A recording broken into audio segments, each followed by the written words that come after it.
Mais uma vez eu desejo bom dia a todos vocês. Fico feliz de poder estar aqui com cada um dos irmãos. Louvo a Deus pelo privilégio e a proteção que Deus tem dado a todos nós. E eu não poderia expressar a minha gratidão pela oportunidade que tenho de poder estar aqui. Tem muito tempo que eu não venho sábado aqui pregar no culto aqui. Deve ter mais de, no mínimo, uns 8 meses que eu não me levanto aqui na igreja para pregar no sábado de manhã. Me deram um gelo na igreja, né? Estou brincando. Mas eu louvo a Deus pelo privilégio que tenho de poder estar aqui. Eu queria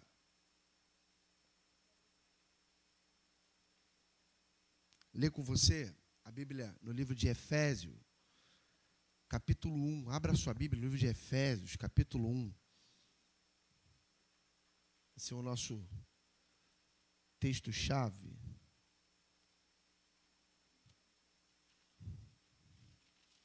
Efésios, capítulo 1, o versículo é o versículo 7.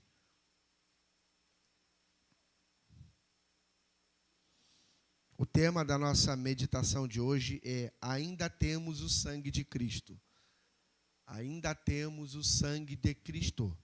Efésios, capítulo 1, versículo 7, diz assim: no qual temos a redenção, pelo seu sangue, a remissão dos pecados segundo a riqueza da sua graça. Efésios capítulo 1, versículo 7. Efésios capítulo 1, versículo 7. No qual temos a redenção pelo seu sangue, a remissão dos pecados segundo a riqueza da sua graça. É o que está escrito lá. Vou começar aqui fazendo uma pergunta para você. Você, em algum momento, já fez uma coisa tão errada, mas tão errada, que parecia que não ia ter perdão? Não precisa nem me responder, não. Não, você. Eu vou dizer para você que eu já fiz. A sensação é horrível, não é? Quando eu era garoto, tinha mais ou menos a idade do meu filho. Eu estudava numa escola chamada Lauro Travassos. Fica aqui em cima, aqui no curso da Marinha. O que está aqui, mora aqui mais tempo, já conhece, né? Eu estudava na Lauro. Na época que eu era garoto, não tinha esse negócio de o pai ir comprar o livro. O livro era vendido na escola. Então, meu pai me dava o dinheiro, me deu o dinheiro e falou: Tiago, compra o teu livro na escola, os livros na escola. Na época não era bem esse negócio de real, que nem é hoje, né? A moeda era outra, né? E era equivalente a uns R$200. Na época era muito dinheiro, né? Equivalente a uns R$200, R$80, uma coisa assim, não me lembro bem. Mas eu sei que era muita grana, que eu tinha que comprar os livros. Então, meu pai, o moço do livro vai passar hoje, vai lá, leva o dinheiro, compra o livro e traz o livro, né? E me deu aquele dinheirão. Eu fui para a escola. Cheguei lá na escola, eu não sei quem é que tem menos juízo, eu ou meu pai, né? Dá um dinheiro para um menino de 10 anos de idade. Mas quando cheguei na escola, naquele dia especificamente, o moço do livro não passou.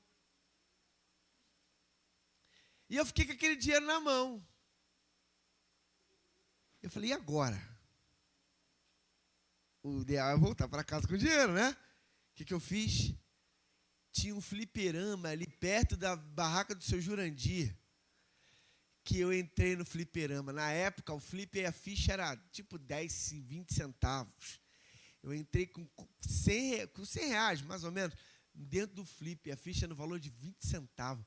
E eu gastei o dinheiro todo com flipper, imagina. Imagina quanto de ficha eu não comprei. Eu estava de manhã, eu cheguei assim, meio-dia, a hora que eu saía. Eu só fui terminar de brincar lá, de jogar, 5 horas da tarde. Quando eu olhei o relógio, falei: meu Deus, 5 horas, vou para casa. E aí eu comecei a andar aqui o Conjunto da Marinha, né, vindo andando para aqui, para o bairro. Porque eu sempre morei aqui na Cancela. Minha vida é quase que inteira. Eu andando. De repente, quando eu estava chegando ali perto do mercadinho da Rose, veio uma pessoa do meu bairro e falou: Tiago, tua mãe está louca atrás de você. Eu falei: tudo bem, né? E continuei andando. Dei uns 10 passos, falei: Tiago, meu Deus, onde é que você estava, cara? Tua mãe está desesperada. E eu continuei andando. E na época minha mãe era envolvida com o negócio de associação, né, política e tal. Então minha mãe conhecia muita gente. Quando eu entrei no bairro, cada vez que eu passava, alguém: Tiago, e tal, meu Deus. E na medida que eu ia me aproximando, o desespero era maior. Meu Deus.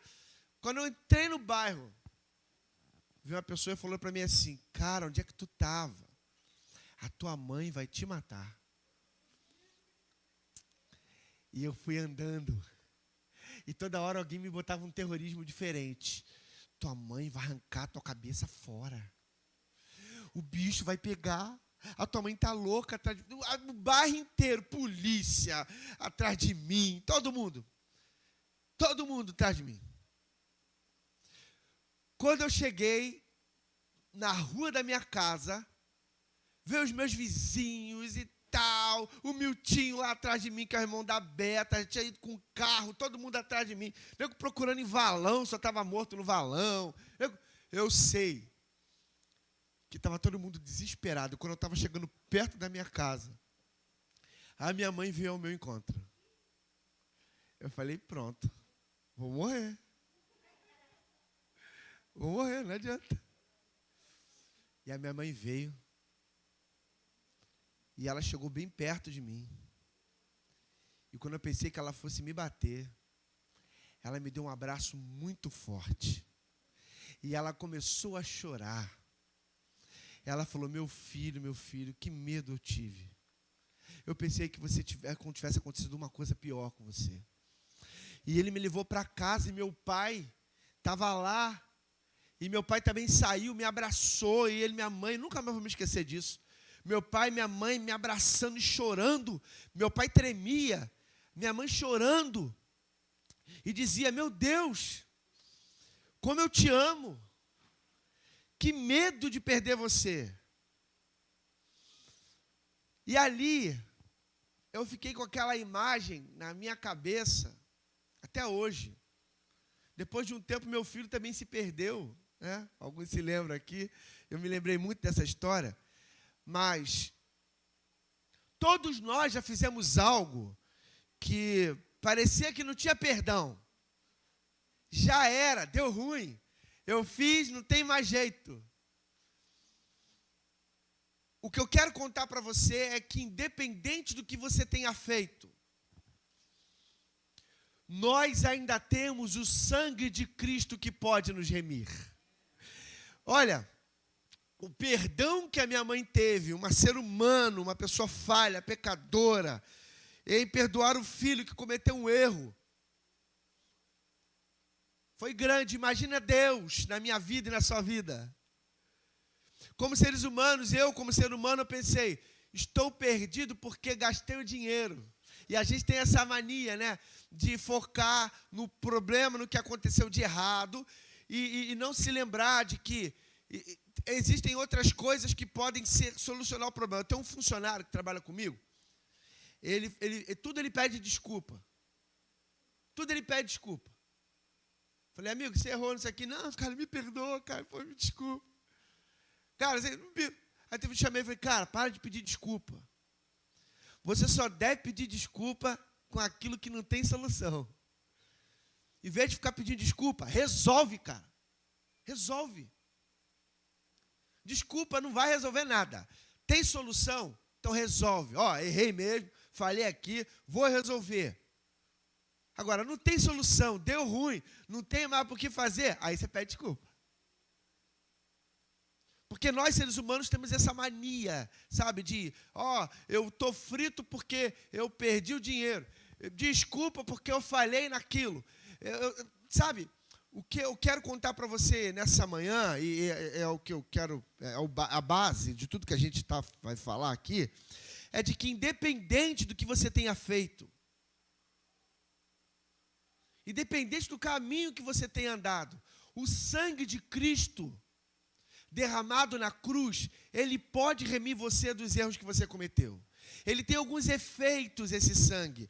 E eu separei aqui alguns pontinhos, e eu quero compartilhar com você sobre como o sangue de Cristo pode me perdoar. Como o sangue de Cristo pode me oferecer perdão. Como ele pode me consertar. Porque talvez, como eu disse, talvez você está errando aí e está, poxa vida, não tem como. Eu estou errando, o caminho que eu estou andando não é um caminho legal e eu não sei se eu vou conseguir acertar. Mas eu quero dizer para você que o sangue de Cristo pode te consertar. Eu separei aqui alguns pontos aqui que eu quero ler com você. Abra aí ainda no livro de Efésios, agora é o capítulo 2. Efésios, capítulo 2, o versículo 13. Efésios, capítulo 2, versículo 13. Olha o que diz. Mas agora, em Cristo Jesus, vós, que antes estavais longe, fostes aproximados pelo sangue de Cristo. Primeiro ponto que quero destacar para você é como Cristo pode nos consertar através do seu sangue. O sangue de Cristo nos aproxima. Talvez eu estou falando para alguém aqui que está longe. Você que está aí, vai me ouvir, quem sabe, no futuro, na internet. Você que está me ouvindo em casa, eu não sei. Está se sentindo distante por culpa dos erros que você cometeu e dos pecados que você cometeu. Eu quero dizer para você, em primeiro lugar, que o sangue de Cristo pode te reaproximar de Cristo. O sangue de Cristo nos aproxima. O pecado nos afasta, mas o sangue de Cristo nos aproxima. É por isso que a palavra de Deus diz que onde abundou o pecado, superabundou a graça de Deus, ou seja, a vontade que Deus tem de salvar o ser humano é muito maior do que o que o inimigo tem de condenar. O inimigo pode ter muita vontade de te condenar, de te afastar de Deus, mas a vontade de Deus de deixar você próximo, de deixar você perto dele e consertar você e te ajudar naquilo que você precisa, é muito maior. É por isso que a palavra de Deus diz que o sangue de Cristo nos aproxima. Porque não importa a distância que você percorreu, não importa por qual caminho você tem andado, Cristo ainda pode trazer você para perto. Isso para mim é interessantíssimo. Porque os meus pecados, eles me lembram de que eu sou sujo e de que eu preciso de conserto. Eu sei disso. O que talvez seja difícil para mim e para você entender são as ferramentas que Deus usa para me consertar e para me trazer para mais próximo dele. E uma dessas ferramentas é o sangue de Cristo. Entende que o derramamento de Cristo, do sangue de Cristo na cruz, o sacrifício de Cristo na cruz, é muito mais profundo do que a gente imagina. É muito mais complexo e ao mesmo tempo é simples. Então, em primeiro lugar, para que eu me conserte através do sangue de Cristo, ele me aproxima. Se eu estou distante, ele me deixa perto. Eu preciso só entender esse sacrifício. Eu preciso aceitar esse sacrifício. Eu preciso perceber que esse sacrifício ele é fundamental para o desenvolvimento da minha vida espiritual. Porque se eu não entendo isso, eu passo a ter dificuldade de como ele pode me salvar. É claro que eu não vou entender as nuances da salvação. Porque se eu começar a entender como Deus trabalha, ele vai deixar de ser Deus. Porque Deus trabalha, já disse isso 1 milhão de vezes aqui, numa lógica diferente da lógica humana. O jeito que Deus funciona, como seres humanos falhos, a gente nunca vai entender. É por isso que, às vezes, o que para você parece que está dando tudo errado, na verdade está dando tudo certo. Tá? Vamos lá. Continuando aqui. Então, o sangue de Cristo nos aproxima. Segundo ponto, Hebreus capítulo 9. Passa mais um pouquinho aí, você vai chegar em Hebreus. Hebreus.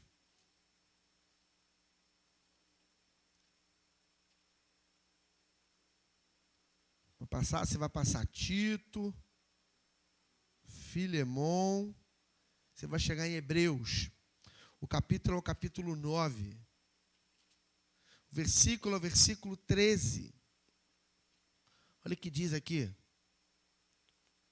Hebreus 9, versículo 13, capítulo 9, versículo 13, diz assim: portanto, se o sangue de bodes e de touros e a cinza de uma novilha, aspergidos sobre os contaminados, os santificam, quanto à purificação da carne, muito mais o sangue de Cristo, que pelo Espírito eterno a si mesmo se ofereceu sem mácula a Deus, purificará a nossa consciência de obras mortas para servirmos ao Deus vivo.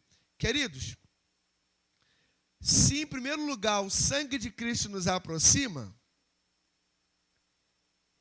em segundo lugar, o sangue de Cristo perdoa os nossos pecados. Se o sangue de bode, de ovelha, é capaz de fazer isso, quanto mais o sangue de Cristo. É o que ele está dizendo. Não existe pecado nesse mundo que seja suficiente para ser que seja suficiente e forte para resistir o sacrifício de Cristo na cruz. Eu me incomodo quando as pessoas se levantam para falar que é o pecado sem perdão. Tem um pecado que não tem perdão, que é o pecado contra o Espírito Santo. Eu não concordo. Nenhum pecado, ou melhor, todos os pecados têm perdão. O pecado contra o Espírito Santo não é porque Deus não vai me perdoar, é porque eu não aceito. É porque eu não me sinto sensível o suficiente para aceitar aquilo que Ele tem para me oferecer. Não é que o pecado contra o Espírito Santo, Deus não pode perdoar. Deus perdoa qualquer pecado, desde que eu me arrependa. Desde que eu tenha sensibilidade espiritual para dizer assim, ó, errei, falhei, eu preciso de perdão. Aí Ele me perdoa, seja qual for o pecado. Assassinato, estupro, qual for. É estranho isso. Mas é assim que Deus trabalha. Ele trabalha perdoando a todos, independente de qual seja o pecado, desde que eu me arrependa. Então essa ideia de quando falar que o pecado sem perdão, não existe pecado sem perdão. É o ser humano que não aceita. É o ser humano que resiste à oferta de Cristo para perdoar os pecados que ele cometeu. O sangue de Cristo nos perdoa dos nossos pecados. Além de me aproximar, Ele olha para mim e fala assim, ó, para você e para mim, fala assim, ó, qual pecado você cometeu? Ah, cometeu esse? Por conta do que eu fiz por você lá na cruz, você está perdoado. Não tem pecado que você cometeu que Deus não possa perdoar. Não existe falha que Deus não possa te perdoar. Quando está tudo bem na nossa vida, é tranquilo ouvir isso. Agora, quando o negócio está apertando e eu me sinto mal, eu me sinto com o coração apertado, com medo, preocupado, é nessas horas que o que eu estou dizendo para você aqui vai fazer mais sentido. Mais sentido. Ele pode perdoar todos os pecados. E o sangue de Cristo na cruz possibilitou isso. O derramamento de sangue de Cristo na cruz possibilitou isso. E aí, ele continua no outro verso, quando ele diz aqui, ainda no capítulo 9, quando ele diz aqui, ó, no versículo 12. Hebreus capítulo 9, versículo 12. Não por meio de sangue de bodes e de bezerros, mas pelo seu próprio sangue, entrou no santo dos santos, uma vez por todas, tendo obtido eterna redenção. Aí é o versículo 13. Portanto, se o sangue de bodes e touros e cinzas e novilho, aspergido contaminado, os santificam, quanto à purificação da carne, muito mais o sangue de Cristo. Então, primeiro ponto, o sangue nos aproxima, o sangue de Cristo perdoa os nossos pecados. E, em terceiro lugar, o sangue de Cristo, ele pode, em nome de Jesus. E eu me emociono muito quando eu leio isso aqui. Ele pode, em nome de Jesus, me purificar. Eu acho isso aqui importante demais, principalmente para a gente que vive no século 21. A cultura pós-modernista, ela, de muitas maneiras, ela tenta nos tirar da presença de Deus. Aquela ideia de tirar Deus do centro que foi iniciado lá na Revolução Francesa, né, com os iluministas franceses, Montesquieu, Diderot, esses camaradas, esses pensadores iluministas, eles começaram uma ideia lá atrás de que o ser humano não precisa de Deus. O ser humano pode viver a vida sem Deus. Eles tiraram as Bíblias de circulação. Eles atacaram a ideia da igreja, da religião de uma maneira geral. Só que quando eles fizeram isso, a sociedade, principalmente francesa, ela entrou em declínio moral, degradação moral, declínio. E aí eles entenderam da dificuldade que era tirar Deus da sociedade, e aí devolveram Deus para a sociedade, mais ou menos. Só que a cultura pós-modernista, que é a cultura que nós vivemos hoje, ela nos influencia novamente nessa direção. Não existe verdade absoluta. Tudo é relativo. Tudo é relativo. Aquela ideia de que, é uma ideia romana, grega romana, que dizia que todos os caminhos levam a Roma. Não importa qual Deus que você serve, de que jeito que você serve, o que importa é que você... Eu estava vendo uma modelo chamada Monique Evans, ela estava dando uma entrevista, e ela estava contando para o repórter que ela tinha virado cristã.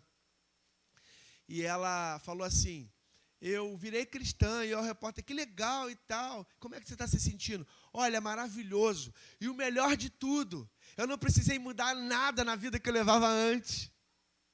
Não adianta. Mas é isso que o mundo tem pregado. É isso que o mundo tem pregado aí fora. O que a palavra de Deus nos diz, que o sangue de Cristo pode, além de nos aproximar, de perdoar os nossos pecados, ele também pode nos dar a redenção. O que é a redenção? É olhar para você e dizer assim, ó, você, na condição de pecador, olhar para Deus, entender o seu nível de pecado, a sua condição humana, e ele olhar para você e falar assim, ó, você entende isso, você tem essa sensibilidade espiritual de entender isso, então eu te perdoo. Redenção é Deus tirar você do lamaçal do pecado e transformar você numa pessoa que você nunca imaginou que pudesse ser. O que estava falando aqui? Eu não me lembro. Não sei se foi aqui. Eu sei que eu estava num grupo de estudos. E aí uma pessoa levantou a mão e falou assim, eu não era ninguém. Eu não sei o que minha vida, eu olho para a minha vida, eu não me lembro de muito do que eu fiz na minha vida de bom, porque eu olhava para trás, eu só fiz coisa errada. Era para eu morrer, para eu estar morto. E hoje eu estou na igreja, a pessoa falando, né? Hoje eu estou na igreja, eu nem consigo entender isso. Porque alguns anos atrás eu estava lá perdido, sem esperança nenhuma. Hoje eu estou aqui, eu tenho minha família, eu tenho meu emprego, eu tenho minha vida, eu estou na igreja. É isso que a redenção pode fazer. Ser redimido, ter o perdão que você precisa. Assim, o senhor Edi já foi lá, mas quando você prega lá no presídio, eu fui algumas vezes lá, o que eles mais precisam ouvir é isso. Se você prega no presídio, você fala para o presidiário e fala assim, ó, cara, uma vez eu cometi esse erro lá. Falei, cara, cometi esse erro não, né? Olhei para ele e falei, cara, numa pregação, eu falei, cara, você é igual a mim, cara, nós somos iguais. Eles, mas como pode eu ser igual a você? Eu matei, eu estuprei, eu roubei. Você não é igual a mim. Eu sou pior do que você. É a maneira como eles se sentem. Eu sou pior. Sabe por que eles voltam sempre? Porque na cabeça deles não tem jeito. Eu não vou ter oportunidade, as coisas não vão acontecer para mim, eu não vou ter chance. O que o sangue de Cristo faz na vida do ser humano é redimi-lo, é ele entender, como eles entendem que eles são pecadores, que eles cometeram erro como nós. Mas também saber que, independente do erro que foi cometido, ele pode se levantar e melhorar de vida. Ele merece, todos nós merecemos uma segunda chance. E o derramamento de Cristo na cruz nos devolve uma chance. Te dá a chance que você precisa para poder continuar a vida. Cristo, quando morre na cruz, ele garante isso para você e para mim. E eu acho isso lindo demais. E aí ele continua.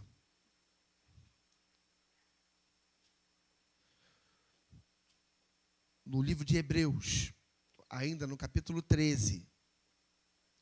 Abra aí no capítulo 13, versículo a versículo 12. Eu estou acabando aqui.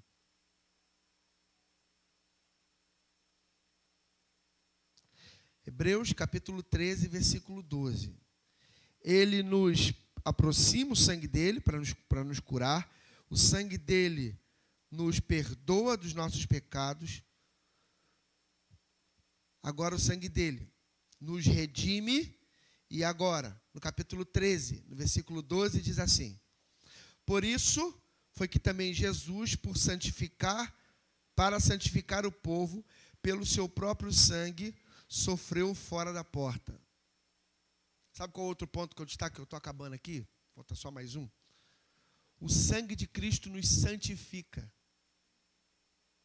Você sabe o que é ser santificado? Santificado nem andar por aí com a auréola ali assim, ó, não erro, não cometo erro, não peco. Olha, meu Deus, eu não, olha, não. Esquece isso. Esquece isso.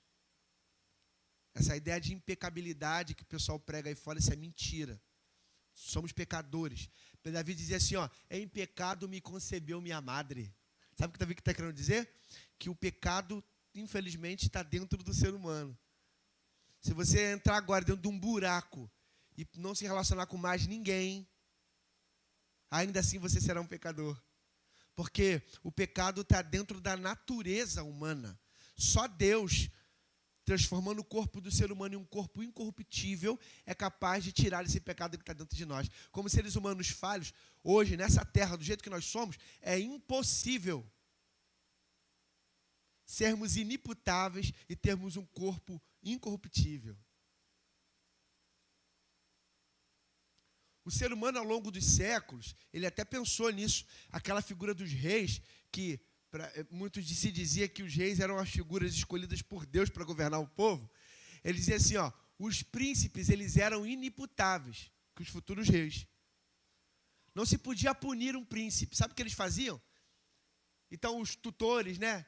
Como se não pode punir uma criança, né? Porque criança, quando faz coisa errada, a gente tem que botar de castigo, tem que tirar as coisas, né? Mas imagina, um príncipe com tudo de bom e do melhor em volta dele, ele não podia ser punido. Aí o que os tutores fizeram? Pega um garotinho bem pobre, um plebeu, trazia para ser amiguinho do príncipe. Ele brincava com o príncipe, ele fazia um monte de coisa, dormia com o príncipe, eles viravam super amigos. Mas toda vez que o príncipe fazia alguma coisa errada, quem apanhava era um amiguinho. Quem apanhava era um amiguinho. E aí o tutor botava o menino sentado, pegava o amiguinho dele, na frente do príncipe, dava uma coça no garotinho. E o príncipe, quando via aquilo, ficava com o coração tão apertado, porque era um amiguinho que ele gostava, que ele parava de fazer. Para você, é o ponto que o ser humano chegou. Eu digo para você que existem muitos que se sentem como esse príncipe. E o amiguinho que apanha foi aquele que derramou o sangue dele na cruz para poder fazer com que você fosse uma pessoa melhor. Jesus Cristo fez esse papel. Era para eu e você morrer. Não era para você estar vivo agora. Já era. A humanidade não era para continuar viva, existindo. O salário do pecado é a morte. Alguém precisava morrer. Ou algum sangue precisava ser derramado. E foi o dele. E quando ele morre na cruz e derrama o sangue dele na cruz, ele santifica a gente. Santificar, como eu disse, não é transformar você numa pessoa santinha, não. Santificar é te separar. É escolher você e fazer você uma pessoa diferente. Ser santo é ser separado e escolhido por Deus. Não é ser bonzão, né? Oh, como eu sou bom, sou santo, eu não erro. Não, não é isso, não tem nada a ver. Nada a ver. É ser separado, escolhido, selecionado. Ele selecionou a gente. E a gente falou aí na lição da escola sabatina, a gente está até conversando numa outra lição sobre as alianças que Deus fazia conosco. Existem alianças que era direta, Deus é quem fazia. Deus é quem fazia com o homem. Eu não vou mais matar esse mundo, destruir esse mundo com dilúvio. E aí Deus fez. Deus fez aliança com Abraão. Eu vou fazer de você um pai de uma grande nação. Abraão não tinha nada a ver não tinha nada que Abraão... Não, era Deus dizendo. E Abraão errou um monte, fez um monte de coisa que não devia. Mentiu, fez um monte de coisa. Mas mesmo Abraão fazendo o errado, Deus cumpriu a promessa que ele fez para Abraão. Entende? Deus prometeu para Moisés. Deus fez uma aliança com Moisés. Eu estarei contigo, você é um único, ninguém, nunca houve um profeta como você, como Moisés, com quem Deus houvesse falado face a face. Deus havia feito uma aliança com Moisés. Deus fez com Moisés. Moisés doido para entrar na terra prometida, Mas se lembrasse da aliança que Deus já havia feito com ele, Deus não levou Moisés para a terra prometida, mas levou ele para morar com ele no céu. Entende? Deus faz a aliança conosco. E quando ele fala assim, ó, eu vou te santificar. Quando ele fala, vós sois sacerdotes reais. Ele fala isso, que nós somos sacerdotes, santos, reais. Ou seja, Deus separou você para um ministério especial. E o sangue de Cristo possibilitou isso. Se não fosse o derramamento de sangue de Cristo na cruz, nós não teríamos nada disso. Ou seja, o sangue de Cristo nos santifica. Em último lugar, eu encerro aqui. Esse aqui é o texto que eu mais gosto. Apocalipse, de todos aqui, né? Apocalipse, abra sua Bíblia, livro de Apocalipse. O capítulo é o capítulo 1. Apocalipse, o capítulo é o capítulo 1.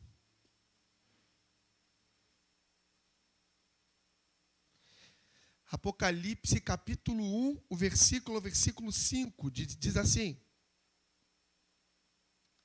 e da parte de Jesus Cristo, a fiel testemunha, o primogênito dos mortos e o soberano dos reis da terra, aquele que nos ama e pelo seu sangue nos libertou dos nossos pecados. Último lugar, tinha até mais, mas eu vou ficar aqui no último. A maneira como Cristo nos conserta, derramando o seu sangue na cruz, em último lugar, é nos libertando. Nós éramos escravos, nós aprendemos isso na lição essa semana. Éramos escravos. Éramos escravos. Quantos aqui? Vamos lá. Quantos aqui não nasceram na igreja adventista? Levanta a mão. Não nasceram na igreja. Tá. A maioria esmagadora, acho que são pouquíssimos que não nasceram. Você lembra da sua vida antes de você entrar para a igreja? Eu me lembro. Você lembra? Éramos ou não éramos escravos? Éramos ou não éramos? Éramos. Claro que nós éramos. Tiago, não estou entendendo nada. Como assim escravo? Eu vou dizer por mim, você pode dizer por você, tá? Eu não consegui ficar um final de semana sem beber.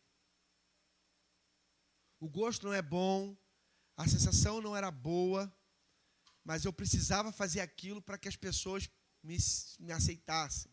Eu precisava fazer aquilo para estar no meio do grupo. Todo mundo fazia, por que eu não ia fazer? Todo final de semana eu tinha que ir para uma boate chamada Pirâmide, que ficava lá em Caxias. Eu não tinha carro. Eu saía de casa 10 horas da noite, ficava lá até 2, 3 horas da manhã. E eu não podia voltar para casa, porque não tinha ônibus de Caxias para cá. Eu fazia o quê? Eu dormia na praça. Que vida é essa? Que vida é essa? Entende? E eu poderia falar um monte aqui. Um monte. Como tem muitos aí fora que estão precisando, estão presos. Acham que estão libertos, mas estão presos numa cadeia que eles nem sabem que estão nos grilhões, nem sabem. Aquela necessidade. Eu estava vendo o filho de uma atriz da Globo, não sei se é da Globo, uma cantora de forró. O menino tirou a própria vida. Sabe por que o menino tirou a própria vida? Porque ele postou um negócio no Instagram, no Facebook, agora tu bota no Instagram, vai no Facebook junto. Ele postou, e ele esperava que, como era para ele, era muito engraçado, era muito legal, ele acreditava que aquilo ia viralizar. Só que quando ele colocou, muito pelo contrário, as pessoas, elas, ao invés de viralizar, as pessoas começaram a falar mal dele. criou um monte de hater e aquela coisa toda. E o menino começou a se sentir mal com aquilo. Porque não era aquele... Sabe o que ele fez? Tirou a própria vida. Olha pelo que ele tirou. Oi?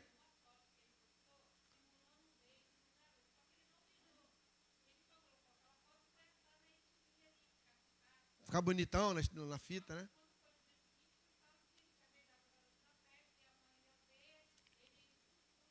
Tirou a própria vida. Isso é liberdade.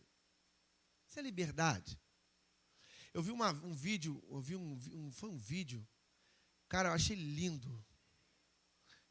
Que agora eu não era muito de internet, né, de rede social. Mas agora eu entrei na rede social, esse negócio de gravar vídeo, né, de criar canal no YouTube de sermão. Eu entrei, eu estou olhando isso agora. Tem um vídeo que eu vi de a menina, que o cara bota um óculos. Ele olha normal, ele vê as pessoas de um jeito. Aí, quando ele coloca um óculos, ele vê as pessoas na realidade como elas são. Aí tem uma foto que... Tem um momento que tem uma menina assim, tirando... Tipo, num lugar, assim, bonito, tirando uma selfie, né? Mostrando que está viajando. Aí ele coloca o óculos, assim, para olhar ela. Aí ele vê ela triste, que parcelou tantas vezes, com dívida. Aí você vê as pessoas na roda dos amigos bebendo, todo mundo feliz, né? Rindo e tal. Aí ele bota o óculos, aí ele vê as pessoas tristes, sabe? Magra, doente. Porque é a realidade. É a realidade. Entende? É a realidade. O sangue de Cristo,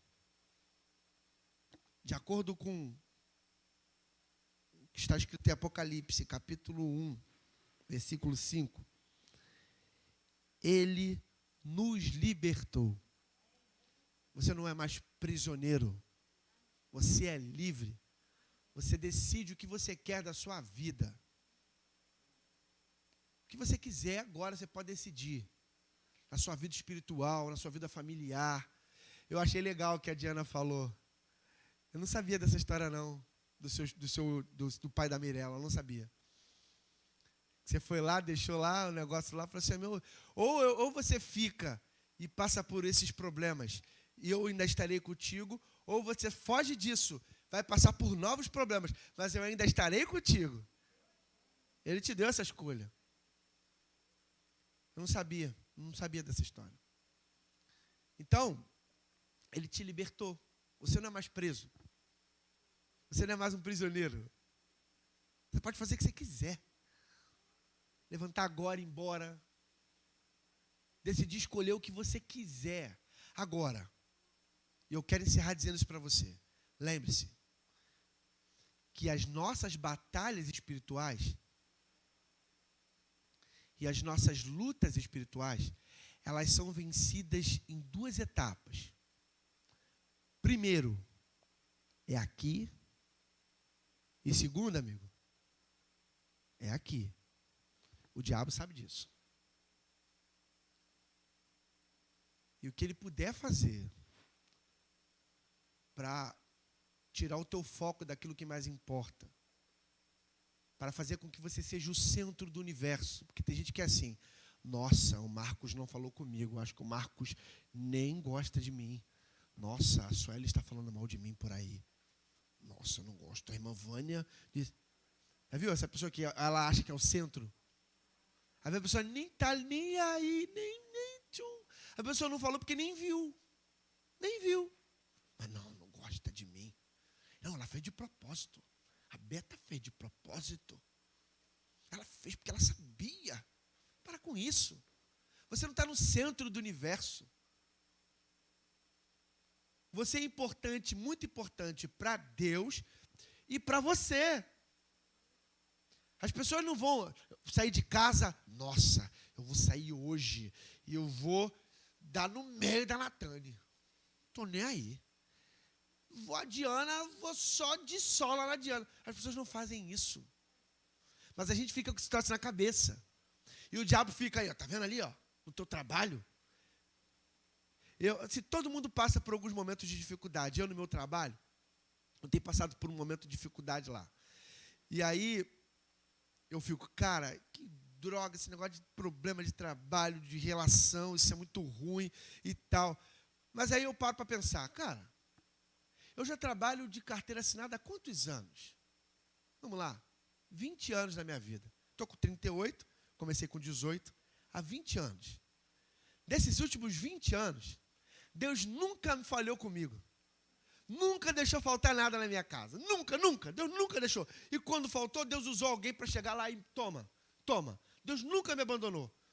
Por que será que eu esqueço, que eu paro de olhar para os 20 anos que passaram, que Ele tem, com êxito, que Ele tem cuidado de mim até agora, e eu vou ficar pensando nos 30, 40 dias? A gente abandona tudo que Deus já fez lá atrás, por conta de 40, 30 dias de luta. E talvez, será que Deus que não está comigo, eu vou embora? Não. Deus está contigo em nome de Jesus. E eu queria... Oi? Tem que se lembrar, entende? É isso aí. Se lembra, não se esqueça, entende? Porque quando eu paro para olhar para trás, e eu ouvi o senhor Edir falando hoje na classe, 84 anos, vivia no mundo, perdido, estava lá, Babilônia. Eu estou aqui. Deus não falhou em momento algum. Não falhou. Eu olho meus filhos. Você que talvez tenha filhos maiores do que o meu, tem gente que tem. Foi luta, não foi? Mas você olha para trás, está criado os filhos? Tudo criado, né? Beta é vó, né? Já é vó, 38. Tem gente que é avó aqui, que tem filho já. A senhora já é avózinha também, né, dona Vânia? Bisavó, meu Deus, bisavó. Bisavó também, né? Deus cuidou também, não cuidou? Deus cuida. Deus está cuidando. O problema todo é que o ser humano, ele não consegue, existe algo, e eu estou aprendendo isso, Deus me deu o privilégio de fazer aquele curso teológico da igreja, né, para fazer aquele curso de teologia lá, que eles dão para institucional, né? E eu aprendi uma aula, para mim foi a aula mais interessante, que o professor fala sobre o espectro do tempo. A gente aprendeu isso também no encontro de ancianato, o Alan estava lá também, sobre o espectro do tempo, que o ser humano, quando ele olha o tempo, ele olha as coisas da vida, a visão dele é daquilo que ele está vendo. Só que Deus, quando ele olha, tem a posição de Deus, a maneira como Deus olha, não é com o limite que eu tenho visual, o meu campo de visão. O meu campo de visão é isso aqui. O campo de visão de Deus é isso aqui. Como nós somos imediatistas, a gente acaba achando que o que não está acontecendo naquela hora, naquele momento, do jeito que eu acho que tem que acontecer, é porque está dando tudo errado. Mas quando a gente olha no espectro do tempo, ou seja, quando a gente olha o tempo de uma maneira maior, nos últimos 50, 60, 100 anos, 200 anos, 300 anos, ao longo da história, o que Deus tem feito pela vida dos seus filhos, o que Deus tem feito pela vida das pessoas. Quando você olha ao longo dos últimos 30 anos da sua vida, 20 anos, 10 anos da sua vida, aí você começa a ver que se hoje o cenário ele é ruim do ponto de vista que você está vendo, quando você amplia, o cenário já não é mais o mesmo, porque Deus cuidou de você. E a gente não consegue enxergar isso. A gente olha agora. Ai, deu ruim lá no trabalho, Deus não cuida de mim. Ai, meu salário não aumentou, Deus não está comigo. Ai, tive problema com... Deus não está... Não. E todas as outras vezes que Deus cuidou de você? Eu estava lá esses dias na escola e me procurou um camarada muito revoltado. Que ele queria bolsa escolar para o filho dele. Eu não tinha bolsa para dar para o filho dele. Ele queria uma bolsa de 100%, eu só tinha de 50%. E ele chegou lá muito revoltado. Ele botou o dedo na minha cara e falou assim, ó, vocês não prestam, vocês não me atendem, eu sou irmão da igreja, e vocês isso, e vocês aquilo. E ele falou isso na secretaria, e estava todo mundo ali ouvindo. Quando ele disse isso, uma mãe se levantou e falou assim, ó, meu senhor, o senhor pode não ter sido ajudado, mas não se esqueça que o fato de o senhor não ter sido ajudado não quer dizer que outras centenas de pessoas não foram. Eu estou aqui com o meu segundo filho. Todos os meus filhos foram bolsistas. Eu louvo a Deus por essa escola. Daqui a pouco uma outra levanta. Olha, o senhor não foi ajudado, mas eu fui. Sabe por quê? Porque a gente olha do nosso ponto de vista. Só que Deus, Ele olha de uma forma diferente.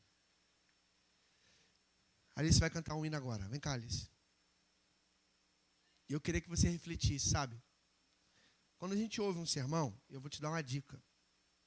Não é só achar legal o que a gente ouviu.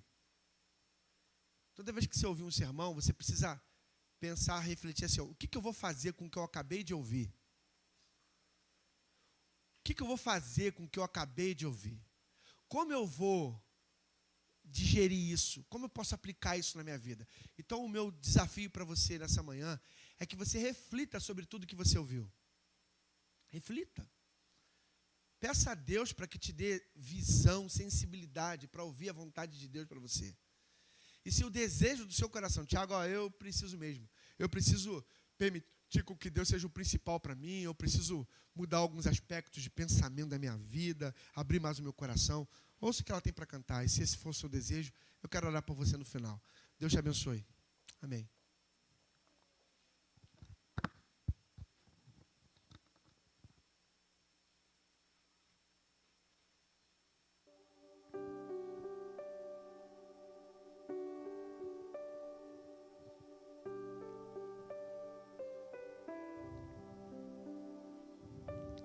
Senhor, por mais que eu fale que eu não tenho medo de caminhar, sinto uma insegurança, pois sou ser humano com defeitos, imperfeito, mas sei que teus olhos estão sobre mim e vigiar, mas quero ouvir tua voz me dizendo: não temas, estou contigo, só confia em mim. Eu sei que não estou só, pois sinto tua presença em mim. Eu sei que não estou só, posso até descansar, repousar em teus braços. Eu sei que não estou só, pois sinto tua presença em mim. Eu sei que não estou só, posso até descansar, repousar em teus braços.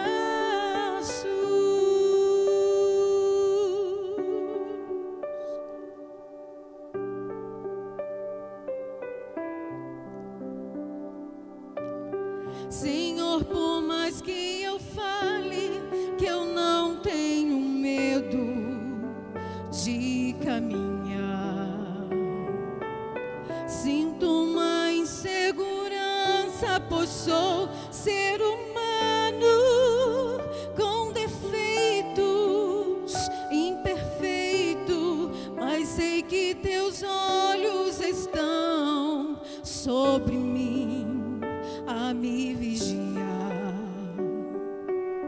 mas quero ouvir tua voz me dizendo: não temas, estou contigo, só confia em mim. Eu sei que não estou só, pois sinto tua presença em mim.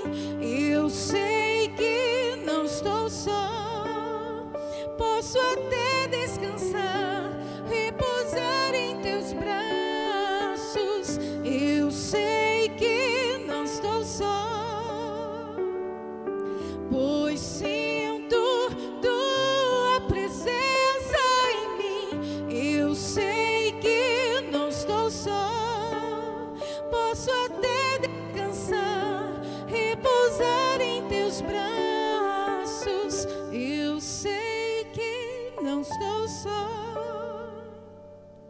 pois sinto tua presença em mim.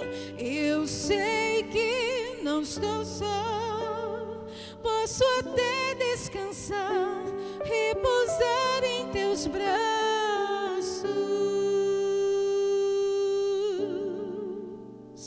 Posso até descansar,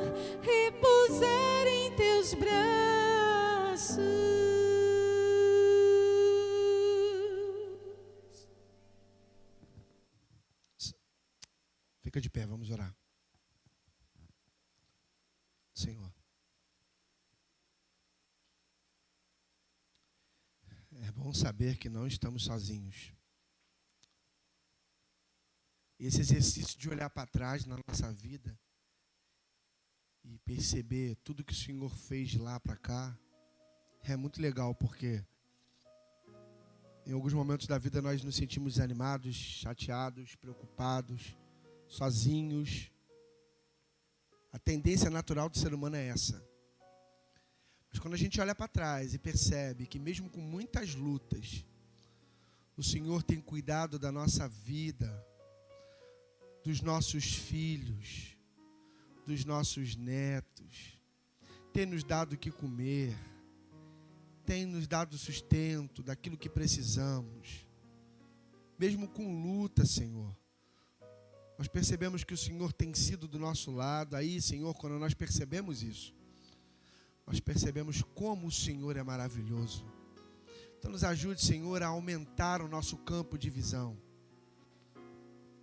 Não queremos mais olhar somente o agora, o que está acontecendo hoje. Mas nos ajude pela fé, Senhor, a ampliar a nossa visão para que possamos ver tudo aquilo que o Senhor tem feito por nós. Então continua conosco, segura na nossa mão. Que o sangue de Jesus, ele seja uma realidade na nossa vida. E que possamos permitir com que ele faça todas essas coisas que nós ouvimos aqui, que ele faça todas essas coisas na nossa vida, Senhor. Leva-nos em paz com a certeza de que o Senhor nos acompanhará. Esteja, Senhor, com cada amigo, cada irmão que está conosco aqui hoje. De uma forma especial, eu oro, Senhor, pela vida da Josi, Senhor, e da Anália. Seja com essas mulheres, Senhor, elas têm passado por momentos de dificuldade.